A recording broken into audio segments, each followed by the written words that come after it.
America में गृह युद्ध जारी थे। 1865 में जॉन पेम्बरटन, जो एक लेफ्टिनेंट कर्नल था, घायल हो जाते हैं, जिसके चलते उन्हें काफ़ी लंबा इलाज करवाना पड़ता है। और इसी इलाज के दौरान पे वो कुछ दवाओं के एडिक्ट हो जाते हैं। मतलब कुछ दवाएं ऐसी हो जाती हैं जिनको छोड़ पाना उनके लिए मुश्किल हो जाता है, क्योंकि जो दर्द होता था जैसे ही वो दवाएं छोड़ते थे, दर्द फिर से हावी हो जाता था। इसे एक प्रकार से एडिक्ट कहते हैं, कुछ दवाओं को ड्रग्स के नाम से भी जानते हैं। ये दवाएं ही ड्रग्स होती हैं जिन्हें आप बाद में छोड़ नहीं पाते। ड्रग्स का सहारा यानी कि दवाई का सहारा लेके जॉन पेम्बरटन की जैसे तैसे लाइफ चल रही थी। 1865 के बाद 1870 में वो अमेरिका के ही अटलांटा शहर में जाकर बस गए, जहाँ पर उनकी मुलाकात एक उन्हीं के फ्रेंड जो है फ्रैंक रॉबिन्सन से हुई। फ्रैंक रॉबिन्सन और जॉन पेम्बरटन ने मिलकर एक केमिकल की जो है फैक्ट्री शुरू की, केमिकल की कंपनी डाली। क्योंकि आपको बता दें, जो ये जॉन पेम्बरटन थे, ये लेफ्टिनेंट कर्नल थे अमेरिका के सेना में। ये साथ ही साथ में केमिस्ट थे, यानी कि आप कह सकते हो कि केमिस्ट में बहुत सारी चीज़ें, केमिकल्स पे इन्हें रिसर्च करना जो है पहले से ही आता था। जब केमिस्ट की कंपनी खोली तो इन्होंने उस पर काम करना शुरू किया, और साथ ही साथ जो ये ड्रग्स की दवाई ले रहे थे उनसे निजात पाने के लिए भी उस पर काम करना शुरू किया, रिसर्च करना शुरू किया। कम से कम 10 साल गुजर जाने के बाद में भी अभी पेम्बरटन के हाथ कुछ भी नहीं लगा था। जैसे वो पहले थे वैसे ही अभी भी थे। अचानक से 1886 में पेम्बरटन को जो है एक फार्मूला मिल जाता है, एक ऐसा फार्मूला मिल जाता है जो शायद कुछ नया करने वाला था पूरी दुनिया में। ये बात 1886 की है, जब पेम्बरटन ने वो फार्मूला ईजाद किया जिसे हम लोग आज कोको कोला के नाम से जानते हैं।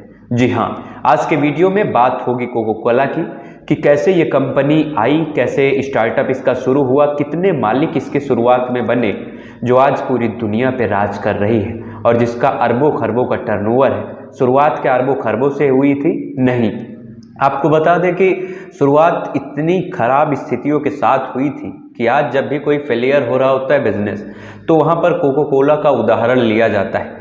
कहा जाता है कि कोको कोला से सीखो। शुरुआत के पहले साल में उसने घाटा किया था, 50 बोतलें बेची थी।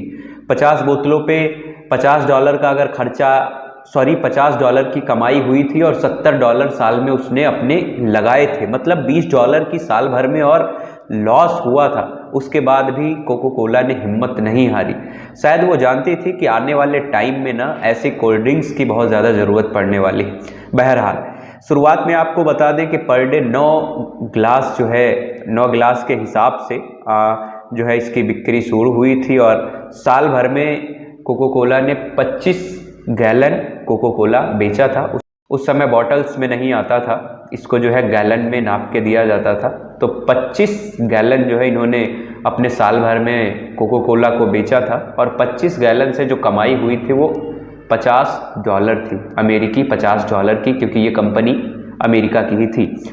$50 की कमाई हुई थी और $70 का खर्चा आया था इस साल भर के कोको कोला को बनाने पर।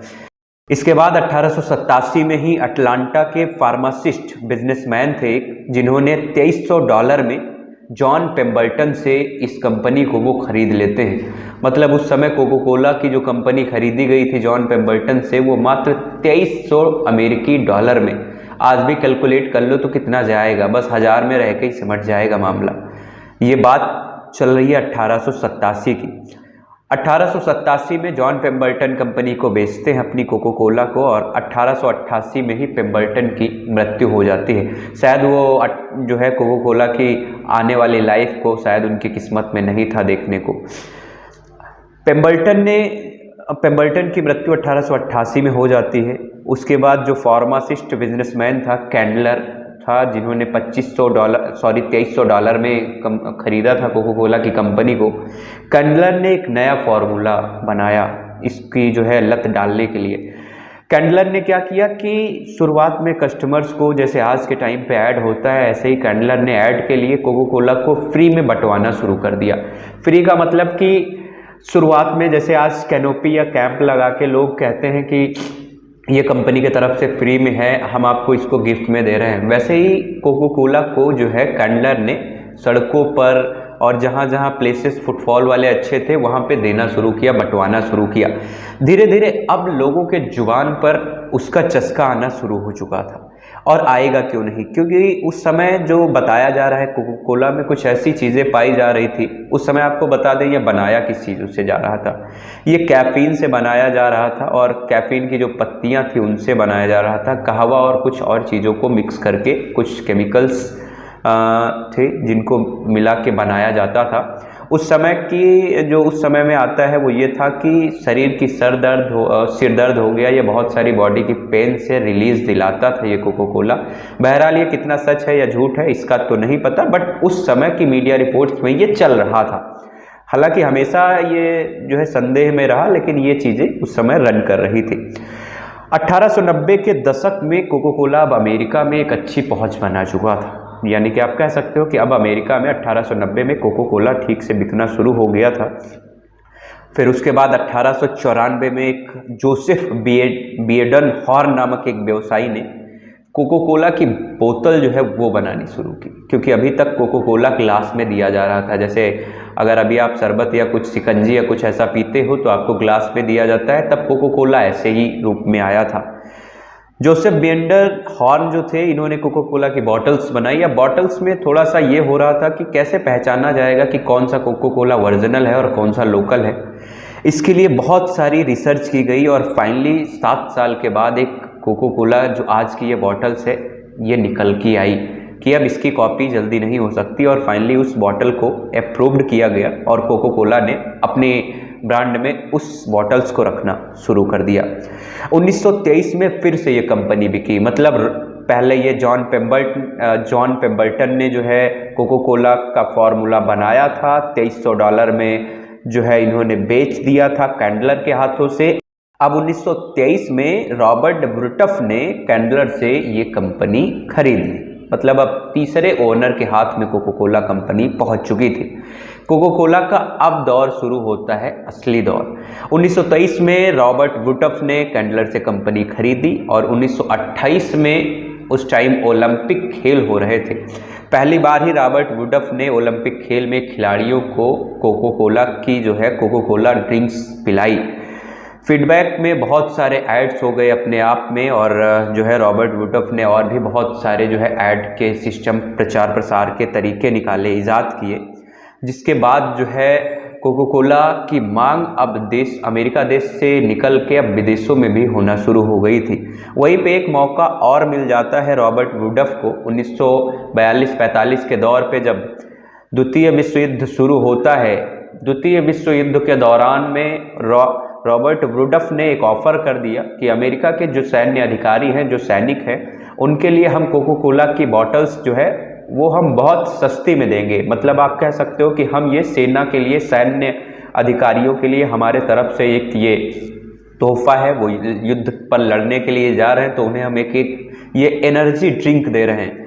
कहा जाता है कि 5 लाख से ज़्यादा बॉटल्स उस समय जो है रॉबर्ट वुडफ ने 1942-45 का दौर था द्वितीय विश्व युद्ध का, उस दौरान उन्होंने सैनिकों को दी थी। यहीं से शुरुआत हो जाती है कोको कोला के एक नए पड़ाव की। अब कोको कोला को पूरी दुनिया जान चुकी थी। कोको कोला का नाम अब पूरी दुनिया में मशहूर हो चुका था कि एक ऐसी ड्रिंक आई है जिसको पीने के बाद तुरंत एनर्जी आ जाती है। एक ऐसी भी ड्रिंक अब आ गई है जिसको पीने के बाद शरीर की बहुत सारी थकावट दूर हो जाती है, बहुत सारे एडिक्शन दूर हो जाते हैं। इसी के बाद कंपनी अब इंडिया में एंट्री करती है 1993 में। 1993 में पहली बार भारत में कंपनी आती है कोको कोला, और आते ही आते इसने जो है अपना बहुत ही स्पीड के साथ, बहुत ही तेज़ी के साथ इसने अपना ग्रो अप इंडिया में शुरू कर दिया। शुरुआत में तो कुछ खास रिस्पांस इंडियंस का नहीं रहा, क्योंकि शहरों में तो चला, लेकिन इंडिया में ज़्यादातर तो ग्रामीण क्षेत्र हैं। उस कंडीशन में ग्रामीणों तक इस चीज़ की डिमांड इतनी ज़्यादा नहीं रही, लेकिन धीरे धीरे समय के साथ साथ ये ग्रामीणों, जो गांव के लोग थे, उनके भी दिलों पर राज करने लगा। ये शहर से निकल के मुंबई, दिल्ली जैसे शहरों से निकल के अब भारत के सबसे ज़्यादा जो है ख़राब गांव थे जहां पे कोई भी लोकेलिटी नहीं थी, कुछ ही टाइम के बाद कोको कोला वहां एंट्री कर चुका था। अब भारत में इसका व्यापार अरबों खरबों का होना शुरू हो गया था। आपको बता दें कि 79,000 वर्कर इस समय कोको कोला में काम कर रहे हैं और 3,727 करोड़ अमेरिकी डॉलर 2019 में इसकी इनकम थी। कोको कोला की 3,727 करोड़ डॉलर अमेरिकी की 2019 का ये डाटा है। अब थोड़ा बात कर लेते हैं पॉइंट ऑफ व्यू से, एक बिजनेस के मोटिवेशनल पर्पज से और भी बहुत सारी चीज़ों को लेके। ये तो थी वो चीज़ें जो हमने आपको पहले लिखा फिर बताया, पहले हमने कलेक्ट किया गूगल से, उसके बाद हमने बारी बारी से आपको बता दिया। अब बात कर लेते हैं एक आम बोलचाल की भाषा में। आपने देखा कि पहले कंपनी किसने बनाया, जिसने बनाया उसने मात्र $2300 में बेच दिया। $2300 में जिसने जो है ख़रीदा उसने आगे चल के फिर से बेच दिया, उसने फिर से जो है आगे चलकर इसको और ग्रो अप दिया। कहने का मीन्स यही है कि किसी भी चीज़ का स्टार्टअप इतना आसान नहीं होता। जब आप कोई नया बिजनेस शुरू करते हो या नया प्लान करते हो माइंड में, वो कुछ भी हो सकता है। आपका एक नया काम हो सकता है, नया प्रोफेशन हो सकता है, नई एजुकेशन हो सकती है, या कुछ ऐसा जो आपके गांव में या आपके घर में कुछ नहीं होता हो। फिर जब आप उसको करने के लिए निकलते हो तो आपको बहुत सारे चैलेंजेस फेस करने होते हैं। ऐसे चैलेंजेस के शायद घर के ही लोग शुरुआत में आपसे कहेंगे कि नहीं ये तुम्हारे बस में नहीं है, नहीं कर पाओगे। घर के लोग सपोर्ट करेंगे तो घर के बाहर वाले गाँव वाले कहेंगे ये तुम्हारे लायक चीज़ें थोड़ो ना है, ये तो बड़े बड़े लोग करने वाले हैं, बड़े बड़े लोगों के लिए हैं, ये हम लोग गरीब लोगों के लिए तो ये बनी ही नहीं है। बहरहाल हमने आपको ये स्टोरी इसीलिए सुनाई। $50 की कीमत अगर आज भी रख लो उस टाइम तो कुछ होगी ही नहीं, क्योंकि इंडिया के आज़ाद होने के पहले की बात है। तब आपका जो इंडिया की करेंसी थी, मतलब रुपया था, वो अमेरिकी डॉलर पे भारी पड़ता था। मतलब अमेरिकी डॉलर जो है उस समय भारत के रुपए से कमज़ोर था। मतलब 50 अमेरिकी डॉलर, पैसों की बात करो तो उस समय 30-35 रुपये 50 अमेरिकी डॉलर का व्यापार किया था। सामने अगर थोड़ा सा भी अगर वो लोग हिम्मत ना जुटाते तो क्या बिजनेस ये कर पाना आसान था? मेरे हिसाब से तो नहीं कि $70 लगाने के बाद $50 की बिक्री होती है। ये कोई साल भर में मेहनत बहुत करनी पड़ी होगी। अब एक थोड़ा सा और भी सोचने वाला तरीका है कि उस टाइम अगर किसी से कोई कुछ ऐसा कहा जाता कि पैसा लगा के कुछ ऐसा पीना है, तो आदमी भी कहता होगा ना कि पागल हो क्या बना के दे रहे हो। लेकिन एक जब आप बड़ा टारगेट सेट करते हो, बड़ा गोल सेट करते हो, तो उसको हिट करने के लिए आपको बहुत सारे बलिदान देने होते हैं। आपको बहुत सारा जो है पेशेंस की बहुत ज़रूरत होती है, आपको बहुत टाइम की ज़रूरत होती है। हमने आपसे बार बार कहा, हर वीडियो में हम एक बात को कहते हैं, दोहराते हैं कि आप अपने गोल सेट करिएगा, बट गोल की टाइमिंग नहीं। आप अपने गोल को अचीव करने पर फोकस करिएगा, टाइमिंग पर नहीं। ये मत सोचिएगा कि वो हमने जो है 2020 में ये सोचा था, 22 हो गया अभी नहीं कर पाया, अब हम छोड़ देंगे, अब हम दूसरा बिजनेस करेंगे, दूसरा काम करेंगे, दूसरी जॉब करेंगे, दूसरा जो है हम अपना पैशन चॉइस कर लेंगे, हम पढ़ाई का सेगमेंट चेंज कर देंगे। IAS नहीं बन पाए तो अब हम AIPMT देखेंगे, नीट देखेंगे, या हम अब JEE देखेंगे। ऐसा कुछ भी नहीं है। जब आप एक चीज़ पर फोकस के साथ जुट जाते हो, जब आप सिर्फ ये मान लेते हो कि इसके अलावा आप कुछ है ही नहीं, अब जो कुछ भी है हमारे लिए बस यही है, इसके अलावा आप कुछ नहीं है, जो होगा यही होगा। कुछ हो या ना हो, एक ऐसा तजुर्बा तो आ जाएगा जो शायद हमसे ज़्यादा इस फील्ड में तो कोई तजुर्बा नहीं रखेगा ना। और आपको बता दें कि अगर आपके पास किसी भी चीज़ का तजुर्बा है ना, तो आपकी ज़िंदगी ऐसा नहीं है कि फिर मुश्किलों से ही कटेगी। तजुर्बा लेने के बाद आदमी सिर्फ तजुर्बा को शेयर करके, मतलब एक्सपीरियंस को शेयर करके लाखों करोड़ों रुपए कमाता है। तो ये तो बिल्कुल भूल जाइएगा कि हम ये काम कर रहे हैं, अगर हम फेल हो गए, फेलियर मुझे हासिल हुआ तो क्या होगा? कुछ नहीं, कोई टेंशन नहीं है। जो आप एक्सपीरियंस कमाएंगे ना, वो सिर्फ आप एक्सपीरियंस बताना लोगों को, उस एक्सपीरियंस बताने के लोग आपको लाखों करोड़ों रुपए देंगे दोस्त। ये तो हुई बात बिजनेस पर्पस को लेकर। ऐसे ही बहुत सारी कंपनियां और हैं, कोको कोला हो गई, पेप्सी हो गई, आपकी एक इंडिया की कंपनी है Thums Up. Thums Up company India की है, जहां ये फॉरेन की कंपनी है कोको कोला, वैसे ही थम्स अप आपकी इंडिया की कंपनी है। थम्स अप ने भी बहुत जो है मार्केट में आने के बाद बहुत मुश्किलों को फेस किया है। मुश्किल से याद आया कि कोको कोला भी जब आया तो ऐसा नहीं है कि हर कंट्री ने इसे बहुत आसानी से एंट्री दे दी थी। आपको बता दें कि नॉर्थ कोरिया हो गया, क्यूबा हो गया, इन सब में ना अभी भी कोको कोला को बैन किया गया है, बैन है।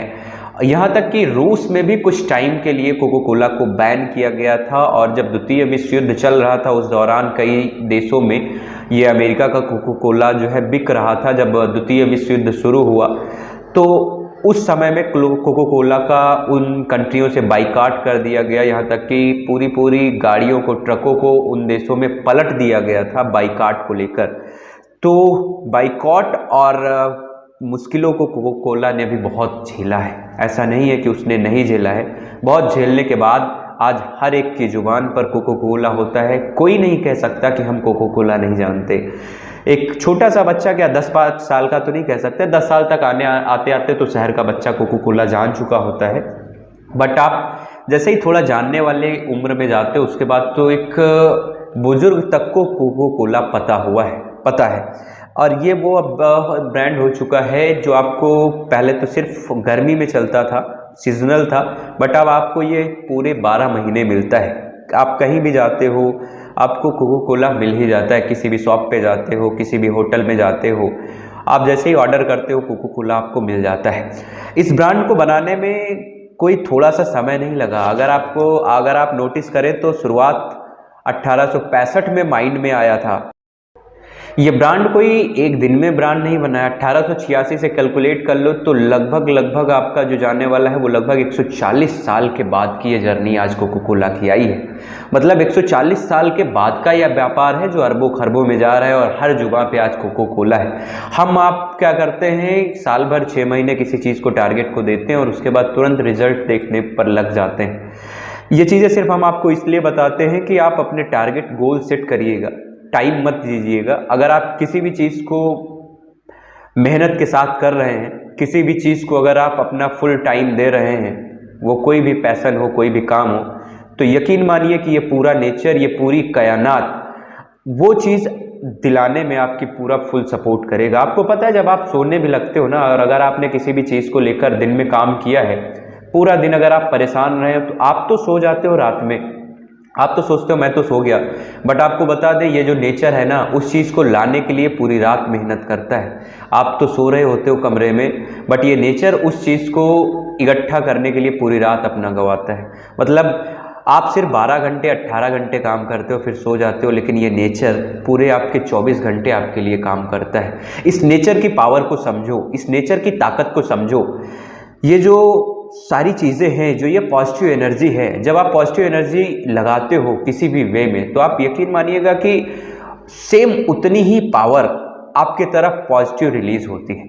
अगर आप निगेटिव एनर्जी लगाते हो तो निगेटिव रिलीज होगी। सीधा सा फंडा है कि जैसी ताकत आप लगाते हो, जैसा माइंड आप आगे की तरफ बढ़ाते हो, वैसी चीज़ें होना शुरू हो जाती है। आप सोचिएगा कुछ ऐसे आविष्कार हो जाते हैं, कुछ ऐसी नई टेक्नोलॉजी आ जाती है कि माइंड बिल्कुल सुनने के बाद चकरा जाता है कि कैसे हुआ होगा। अब सोचो कि अगर किसी ने सोचा ही नहीं होता तो कैसे पॉसिबल था। आज हेलीकॉप्टर चल रहे हैं, प्लेन चल रहे हैं, मेट्रो गाड़ी चल रही है, धरती के नीचे जो है पटरियाँ बिछी हुई हैं, गाड़ी चल रही है, ऊपर सड़कें बनी हुई हैं, नीचे सड़कें बनी है, ऊपर नदी बह रही है। ये चीज़ें कैसे पॉसिबल हुई? पहले तो माइंड में आई, माइंड में आने के बाद जो है जो भी साइंटिस्ट था, जो भी इंजीनियर था, उसने फिर उस चीज़ के लिए बहुत ज़्यादा अपने आप को बेचैन किया, दिन रात उसका आंसर ढूंढा, और फाइनल आंसर दिया किसने उसे? नेचर ने ही दिया ना, वरना कहाँ से आया उसके पास आंसर? ओवरऑल आंसर नेचर ने ही दिया। तो बस आप जुट जाइएगा अपने गोल पर, जो भी आपका गोल है, टारगेट है, वो कुछ भी हो सकता है। जो जॉब एस्पिरेंट्स हैं, जो सरकारी नौकरी की तैयारी कर रहे हैं, उनके लिए एक सरकारी नौकरी एक गोल हो सकता है। आईएएस की तैयारी करने वालों के लिए एक आईएएस ड्रीम हो सकता है, और एक फार्मर के लिए एक बहुत अच्छी जो है खेती उसके लिए हो सकता है, गोल हो सकता है। एक बिजनेसमैन के लिए बहुत बड़ी एक बिजनेस का सेटअप एक गोल हो सकता है। एक यूट्यूबर के लिए एक बहुत अच्छा चैनल और बहुत अच्छे सब्सक्राइबर गोल हो सकते हैं, मेरे भी नहीं है लेकिन गोल मेरा भी है, लेकिन बता रहे हैं। ये सारी चीज़ें हैं। तो बहरहाल चीज़ों को साइड में करके, जो भी परेशानी वाली है उनको साइड में करके फोकस करिएगा सिर्फ और सिर्फ अपने टारगेट पर। निगेटिव चीज़ों को साइड में रखिएगा, सिर्फ और सिर्फ पॉजिटिव चीज़ों को इन्हेंस करिएगा, और आप देखिएगा जो रिजल्ट आएगा वो जानदार होगा, शानदार होगा। और फिर कभी आप भी हमें कमेंट के ज़रिए बताएंगे ज़रूर कि जी हाँ, आपने जो कहा था वो बिल्कुल सच है, नेचर सेम वैसे ही काम करता है जैसे आपने कहा था। इसी के साथ मुलाकात होती है कल फिर इसी टाइम पे एक अगले वीडियो के साथ, एक अगली स्टोरी के साथ, वो भी मोटिवेशनल से भरी हुई होगी। तब तक के लिए स्वस्थ रहें, मस्त रहें। बस एक बात और कहना चाहेंगे दोस्त कि अभी तक अगर आपने हमारे चैनल को सब्सक्राइब नहीं किया है तो कृपया हमारे चैनल को सब्सक्राइब कर ले, लाइक करें और ज़्यादा से ज़्यादा शेयर करें, ताकि हमारी वीडियो अपलोड होते ही आपके पास नोटिफिकेशन पहुंच जाए सबसे पहले। बस दोस्त एक रिक्वेस्ट है कि अगर इस वीडियो में आपको कुछ भी 1% भी लगा होगा कि कुछ अच्छा बता गए इन 20 मिनट में, 18 मिनट में, अगर 1 मिनट भी हमने आपको कुछ अच्छा बताया है तो प्लीज़ इस चैनल को सब्सक्राइब ज़रूर कर लीजिएगा। मैं समझूंगा कि आपने मुझे मेरी मेहनत लौटा दी। इसी के साथ thank you, best of luck.